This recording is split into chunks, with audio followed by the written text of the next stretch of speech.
If you've been trying to sell your art at art fairs, craft fairs, or any other type of art market, and you're going there, you're doing a show over a weekend, and you're not making at least $2,000 worth of sales, then you really need to watch this video. I've been doing art fairs full-time for a little over 10 years, all around the Midwest.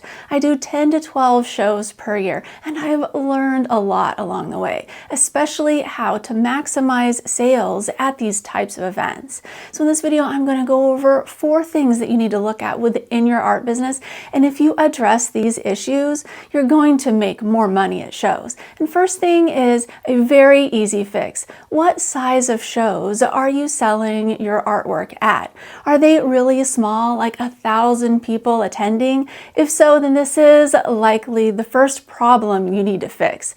You need to set your sights higher. Do shows with at least 10,000 people in attendance. This will help you get enough people into your art booth to be able to make a good amount of sales. Because the more people who see your art and have the opportunity to buy, the more likely you are to make those sales. Now, this isn't to say that sometimes small events don't make good sales, because they do, especially if you have a very highly targeted audience at that event that are perfectly geared toward buying your particular type of work. But most often, it's better to show your work with large numbers of people who are attending the event, because this just gives you more chances to sell. Next is the wow factor of your booth, because you want your booth to really attract people's attention as they're walking by. If you've got to picture it, people are walking by your booth, they may only see your booth for 10 seconds, 15 seconds, just as they're passing by. They might even be talking to someone else in the group of friends that they came there with. So if they're looking in some other direction, they may even miss your booth as they walk by. And this is really bad for your sales, because if you're at an event where there are a lot of people and there are also a lot of artists, you have to figure out how to get yourself to stand out. And this is where every artist has to really consider what they are bringing to the show. Do you have some pieces in your booth that are attention grabbers? If so, put those near the front of your booth. Also, I think it's a good idea to have a very large piece at the back of the booth as a centerpiece to really draw people in. But if you have something that has a cool story behind it, or is funny, or is popular in some way, like trending on social media in any way, trending at art fairs. For example, I make animal paintings, and I find that there are trending animals,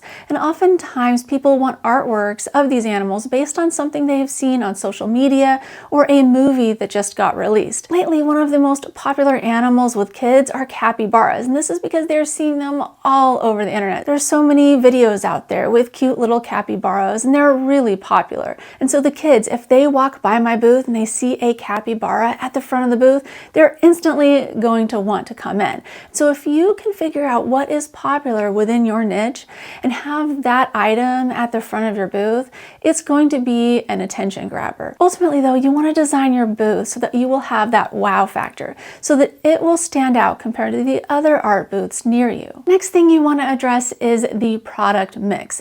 Now, I'm referring to your artwork as a product because it is. If you're taking it to an event like this where you are trying to sell the items to people, it's a product. You might not think of your artwork that way, but if you start to think of it as a product, it's going to help you sell your work better. And so I like to think about the product mix across my entire art booth. I want to have some very affordable items in the $20 range, and then some items in the $1,000 range. So this way there is a broad range of different items for people to purchase. Some people who are going to art fairs don't have a lot of money, so having those $20 items will help you get consistent sales. Also, some people want large original paintings, so make sure to bring a few of them, because those shoppers, if they don't see those large paintings in your booth or other large artworks that you're creating, then they might not even walk in. So you want to have a little bit of something for everyone. Next aspect of all of this to evaluate are your sales skills, because if they aren't up to the level that they need to be, then that could be what's standing in your way of making really good money at art fairs. First thing I like to think about about when people walk in my booth is showing them a good time, allowing them to have a good experience. Of course, I also want to try to get them to buy my art, but the first thing when they walk in my booth, I greet them with a very happy, open personality. And I think this sets the tone for good vibes in my booth. And this is important because you want people to be happy and having fun, having a good experience.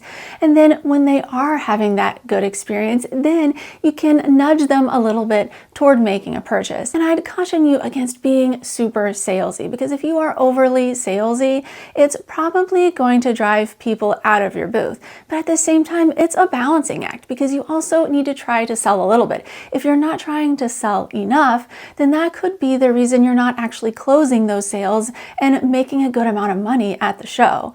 And so if you're having difficulty with making the sales, what I would suggest is, other than greeting people with a very happy, open personality, try to slowly amp up the dial of the salesiness that you're using at the shows. If you're not making sales at all, try being a little bit more salesy until people start leaving your booth because you're trying to be too salesy. And so this is where you can kind of start feeling out the tact that you will need to be able to finesse sales. Along with this, there are a lot of other things you can do, and I've made several videos on this. You can watch one of them here. Hope this information has helped and that you have great sales on your next show. All right, thank you so much for watching. See you next time.